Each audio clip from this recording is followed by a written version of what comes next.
products that I've been trying for the month of August, I have to say that I've been really pleased with them, really enjoyed using them, both in makeup and skincare. There may be one or two products that I'm just kind of nitpicking on, but other than that, these products, I've been really pleased with them. And let's go ahead and start with what I have on my eyes. It's the new one that just came out, the Natasha Denona I Need a Warm palette. This is kind of like the sister to the I Need a Nude palette, which I do have, and I have to admit it's not one of my favorites because it's a little bit more on the cooler side for my skin tone. You do get 15 shades in here, and there are two new formulas that she came out with. One of them is a slip cream matte, and I'm kind of liking it. It's very emollient. I have to say, I'm swatching it right now. It doesn't look like a powder, but it's very creamy on my lids. Doesn't emphasize my texture, and it blends very well and plays well with the powders, with the other shades. And the other new formula is the Metal Gloss, and one of them is this one, Homey, and the other one is Snug. And for this look, I didn't use the Metal Gloss formula. I used the Slip Cream Matte, but what I placed on my eyes is Fervor, and that shade Fervor, it's a beautiful transition shade for me. It is pigmented, and it blends out very nice, and I love the color. Then I placed that Slip Cream Matte Flash Over, and I was going to concentrate in the outer corner of my eye, but I decided to just put it all over my lids. And then I put the Rusty Rose Gold shade Push on my lids, and Fancy, the Champagne shade, in the inner corner, and in the outer corner I used Pep. And this is my go-to look. I love this palette, I Need a Warm palette. Even though it's not warm, it's more neutral warm. There's one light shade in here, and there are several medium tone shades, especially for the mattes. And the metallics are just beautiful. There is a duochrome here, or it's a trichrome. I have to say it's not as trichromy as some of the indie brands like Sydney Grace. Their trichrome shades, you really see the shift in that shade. This one, you do see the shift, but it's not that, or I should say it's more subtle. It's more subtle, but it's a beautiful shade. You can run the risk of making several looks that look similar, but I have to say in this palette, there is some variety. Let me put it up against the Cool palette. Yeah, this one's more like an everyday nude for me, whereas this one's a little bit more cool tone. And I bet if you use the mattes in this palette and the Warm palette with some of the metallics in the Cool palette, I think you'll make great looks. Because the mattes in the Nude palette is a little bit cool. It can run a little dirty, but when you warm it up with the Warm palette and use some of the metallics here, I think that's going to be very, very pretty. Probably should have done it for this look, but we just want to concentrate on the Warm palette. The I Need a Warm palette is more like the I Need a Nude palette for my skin tone. And I'm trying not to put it in the camera because it will kind of shift the color. That's why it's kind of off to the side. But I will reach for this palette, the Warm one, a lot more than the Cool one. Or not the Cool, the Nude one. Let's go into SUQQU, and I did get most of their Autumn 2024 collection. And this collection has colors of the Sunrise and Sunset. And those are beautiful colors. So in this collection, there are two signature color eyes, and I did pick them both. You have 140, which is Chic Red and Wheat Brown, and 141 is Sky Mauve and Silky Purple. Now in both of these palettes, there is a shade in here that is two-toned, which is a nice idea. It's a nice concept. You can use both shades separately, or you can combine the two. I most likely will combine the two. Unless I need like an inner corner or a highlight, then that's where this shade will come in. Which is a nice concept because now you have 5 shades in this palette instead of the usual 4. This one was 140, and let me show you 141, the more Sky Purple. And again, this one has the two-tone shade, and I have to admit, this one's my favorite one. I do like this purple shade, and this shade right here, I think it's just my favorite for an all-over lid shade or even a one and done. And it's the SUQQU formula. They blend in nice. They have great color payoff. And I'm really glad I did get this collection because in past collections, I didn't pick any up because some of the shades just didn't interest me. But this one, the Autumn 2024, the Signature Color Eyes, yes. They also came out with a blush with the new formula, and I did pick one of them up. There are 6 new shades and 1 limited edition shade, and I only picked up one, and that's in the shade 05. This one also has kind of like a two-tone look. I hope you can see that here. This is deeper and this is lighter, which they describe as sepia pink and a rich brown, which I love this shade for a blush. They had the melting color blush, which was more kind of like a cream, but they discontinued that, and they now have the new blurring color blush. And I have to say, it does blur my pores, and I love this color. I'm thinking about picking up the one, I think 04, but that one's been sold out, so I'm just waiting for it to get back into stock. That one's a baby pink and berry red. All the others just look a little light, but this one's 05, beautiful, beautiful shade. And I'm hoping 04 will be as well. Now, they also came out with the Moisture Glaze lipsticks. I didn't pick any of those, but I did pick all 3 of the liquid lip fogs. We didn't think that they were going to come back with these because it's such a beautiful kind of like a liquid moussey texture on my lips. And it's what I have on my lips right now, 09, which is a rosy pink, and I love this shade. I've been using this one non-stop. Even though it's a liquid lip, it's not drying. It has that moussey texture. Let me just swatch this one for you. But this one, 09, oops, wrong swatch. This one's 10. Let me swatch first the one that I'm wearing, 09. I was thinking about using 10 with this look, but I think it's just too deep. Because I wanted to try this shade, but there hasn't been a look for me to use the shade, probably more in the fall. But this one, 09, this is beautiful. 10 is beautiful as well, but I just didn't come up with a look to use that. And there is a limited edition shade, 112, and I have used this. It's kind of like a pumpkin spice shade. And we're now heading into that season. But yeah, these are the 3 lip fogs that I got. And I love this lip shade 09. I think it's such a pretty rosy pink. Now let's go into foundation, and I have been trying 2 of them for this month, and one of them is this one by Bobbi Brown. It's the Weightless Skin Foundation that has an SPF of 15, has a natural matte finish, long wear foundation. It gives you 24-hour moisture, and it's supposed to give you all day oil control. Now I do have combo oily skin. I have the pores, I have the texture. This is a beautiful foundation. It does have that natural matte finish. It does give me the moisture, but I don't think it controls my oils. So if you have combo oily skin, this foundation may not be the one for you. I do set it with powder, and that kind of helps, but I kind of have to powder it again after 5 or 6 hours. And I did pick it up in the shade. Let me look here because it's kind of confusing how they did it. I have it in the shade N060 Neutral Honey. There are 53 shades in here, and they had Neutral Honey as 30. So I always wanted to call it 30, but it's N060. So that's why I was a little confusing. This one is a little bit light for me right now, maybe in the next month or so. And in the wintertime, my skin won't be so oily. So maybe that might be better. It is a nice foundation. It does give me the moisture. It does have good wear, but the oil control, it does not do for me. Let me just swatch it here for you. Yeah, it's not very runny. It's a good consistency. And it is a little bit more on the peachy side, but the oil control is what I have a problem with. It does have a scent to it, but it's not a perfumey scent. There's something here I'm going to show you from Chanel that does have a perfumey scent, but this one, the scent's not very bad. I will try this foundation more in the wintertime to see if it will control my oils, but right now, it really doesn't. It's a beautiful foundation on. It does have a beautiful finish. It doesn't feel heavy, especially out in here in this North Texas heat, but the oils is what is important to me, and it doesn't control it, unfortunately, but I will continue to try it. Now let's move into the foundation that I'm wearing right now, and it's by Dior. It's a Forever Skin Perfect multi-use foundation stick, and I have to say, I like this one. I like this one a lot better than the Bobbi Brown one. And usually stick foundation doesn't work well on my skin because of my combo oily skin, but this one, it's beautiful on. I am just really impressed with this. There are 18 shades in here, and the shade that I'm wearing is 4N, and I think it's a good match. Maybe a little bit light, but I could just bronze it up and I'm good to go. This one by Bobbi Brown, it's a lot lighter. You know what, let me swatch them both on my hands so you can see the difference. Okay, so yeah, the Bobbi Brown one does look a little ashy on me now, but the Dior one, it's just a beautiful, beautiful shade, beautiful finish, just beautiful all around. It does come in a stick form, and I believe you can refill it, but I haven't seen it yet on their website. And then when you open it up, it does kind of click and stop when you do a half turn. And when you do another turn, it goes back up, but you just need to do that half turn and then bring it back down. This one also gives you 24-hour wear and hydration, and it gives you a blurring effect. And it does say it's multi-use, so you can get a deeper shade or a lighter shade for bronzer, contour, or highlight. And this one does cost $52, but I have to say it's a beautiful foundation. It doesn't feel heavy when I'm out in this heat. It doesn't break apart at the end of the day. It just, I don't know, This is beautiful. And most of the Dior foundations that I've tried doesn't agree on my skin. But when I saw this one, I wanted to give it a try. And yeah, this foundation from Dior, that's pretty. Now they also came out with a contour stick, and you can see that this is more of a matte finish, whereas the foundation's a little bit more of a shiny finish. So you can kind of tell it apart. Now there are only 4 shades in here, and this one cost $47. So even though this one is multi-use, you may want to check and see if one of the 4 shades would work. Maybe it might work as a foundation as well, because it is $5 cheaper. I mean, $5 is $5, but I'm just throwing it out there. Now the shade that I did get, it is 02 Tan, and let me swatch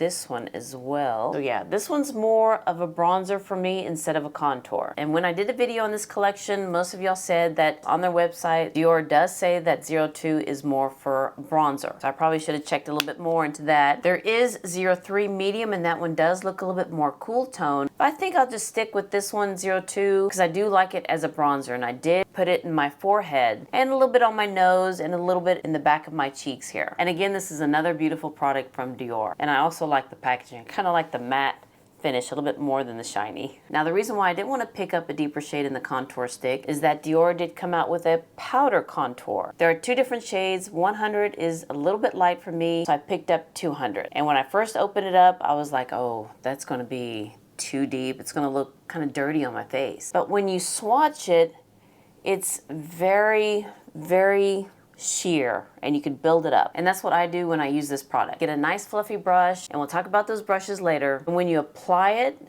it just looks very nice. It's not too dirty, and you can build it up because, like I said, first looked at it, it's like, oh, wow, that's a little cool tone for me. But I think it works. There's also a highlighter in here, and this one is very pretty. You know what? I didn't put a highlight on my makeup today, but let me swatch this one. Let me go ahead and add highlight here while we're at it. It is pretty, but I think in this palette, I'll be using the contour a lot more than this highlighter. But it is very pretty and very pigmented too. You have to be careful.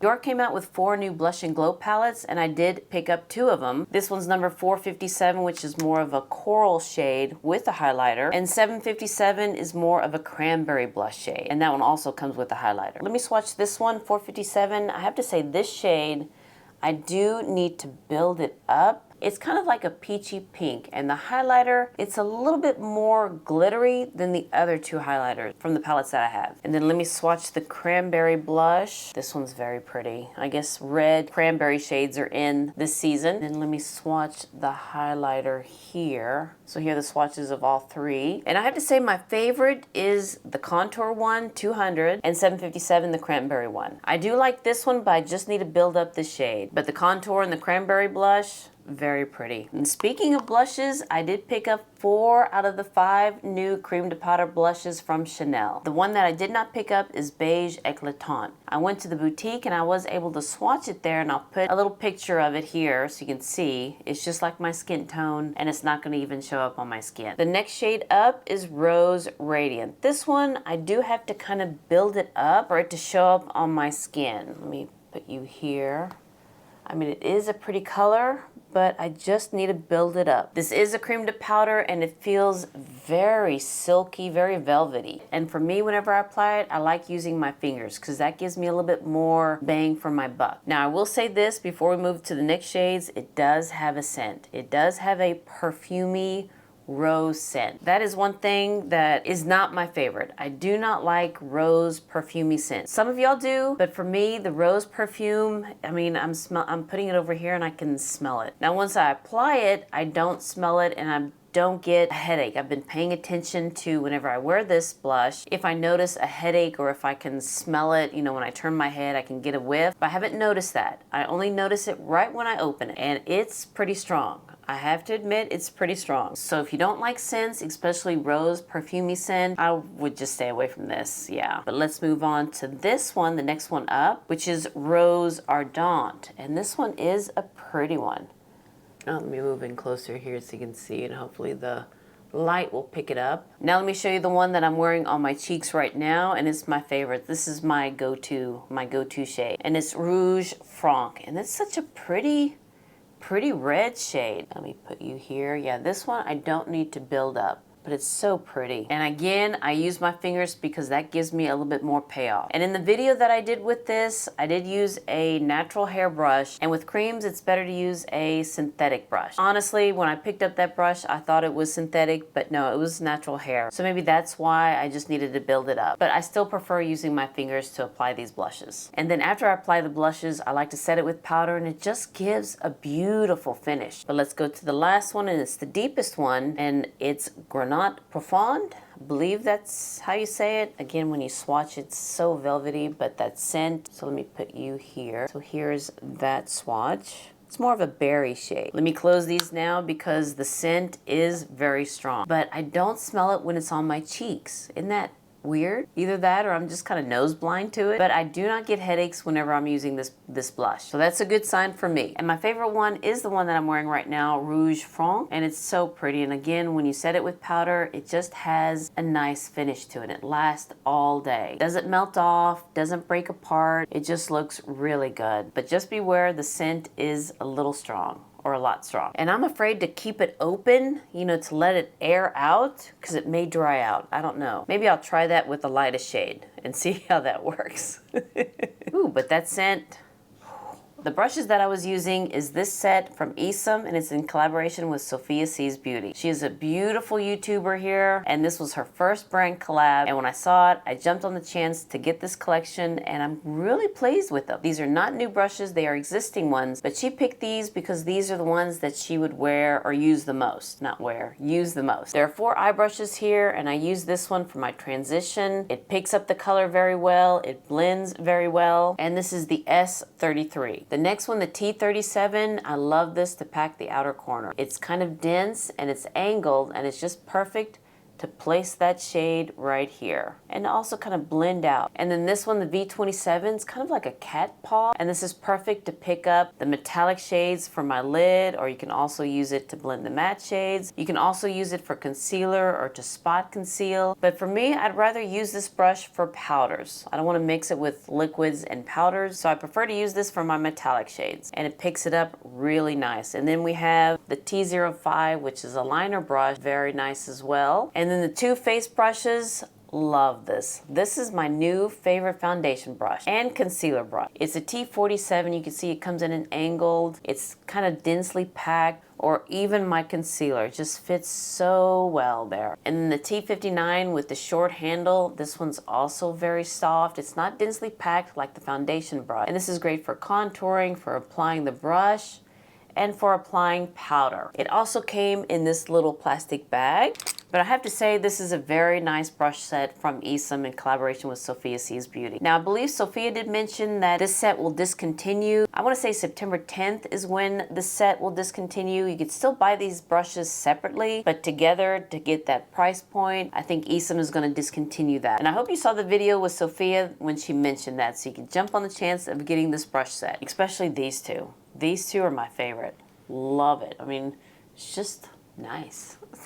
Last but not least, I do have some skincare, and I did do a video on these. These are all Chanel masks. And in that video, I used 7 masks. 3 of them were my, kind of like my old mask. I've had them for several months, and they did show up in some favorites. But the 4 masks that I have here, they're new, and I just want to let you know what I think about these masks. Let's start with the cheaper one. This is $60, and it's the Anti-Pollution Vitamin Clay Mask. I have to admit, this is a nice mask. Again, it does have that perfumey scent, and I did kind of smell it as I was rinsing it off, but I didn't catch that whiff, you know, during the day. This one has French and Quenelle clay to reduce the shine, and vitamin C and E to help refresh and illuminate the skin. And yeah, I do see it when I use this mask. The only thing, again, that perfume scent. I know it's Chanel, but this is the only mask that I used that had that scent. It's a nice mask. I could deal with the scent because I like what it does to my skin. And I'll link that video down below, and I hope you check it out because I did showcase every mask, what my skin looked like before, I applied it on, and how my skin looked after. But yeah, this one's a nice mask, but again, that scent. If it didn't have that scent, it'd be perfect. Now let's go to this mask. This one costs $72, so it's still, you know, in the mid-price range for Chanel, and it's the Hydra Beauty Camellia Repair Mask. You know, the more I use this, I kind of like it. It does come in a thick cream, and this one will really give you the hydration. It's going to be perfect for me in the winter months. Even though I do have combo oily skin, in the winter months it is kind of drying, and this I think will give me the hydration. And it has a great scent, no perfume whatsoever. But yeah, the more I try this, the more I like this mask. And actually, you know what? I'm going to say I like this one a little bit more than this one, only because of the scent. I do like how this one gives me the hydration, and it just makes my skin brighter as well. Now let's go into this expensive mask in this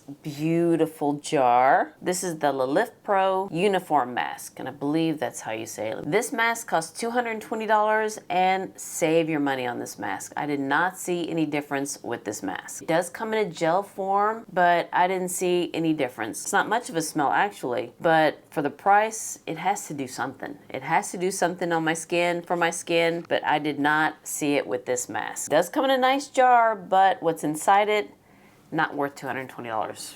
No, no, no, no. And then the most expensive mask is the Sublimage mask. And I have to say, I kind of like it. But it's $250, but I do kind of like it. It has that Sublimage scent, not in a thick cream like the Hydra mask, but you apply it to your skin and then you know, just let it sit for about 10 minutes or longer, and then you get a tissue and wipe it off. And then my skin just feels very hydrated. It feels like, you know, when you put your serums and moisturizers on, that's how it feels like on your skin. And it just looks cleaner and brighter, and the smell is a lot better. But this mask is $250. I'll use it up, but I don't think I'll pick it up again. I'd rather pick up the cheaper masks. It does come with a nice little pouch with a brush, which is nice. I don't like to apply it with this because it is a little bit stiff. And plus I feel like I'm losing some of the product on the brush. So I'd rather use my fingers and just bring it down to my neck, whatever's left over. But I have to admit, this is a nice mask, but not for $250. No. Well, all right, you guys. Yeah, August has been a good month of products for me to try. There's some that are just a little, you know, a little too nitpicky, like the scent and the color and the oil and the price. But pretty much everything else I really do like. So thank you so much for watching this video. And if you did like this video and enjoyed it, please give me a thumbs up and hit that subscribe button so you can see more videos like this. And you'll have a wonderful, wonderful day, and I'll see you next time. Bye.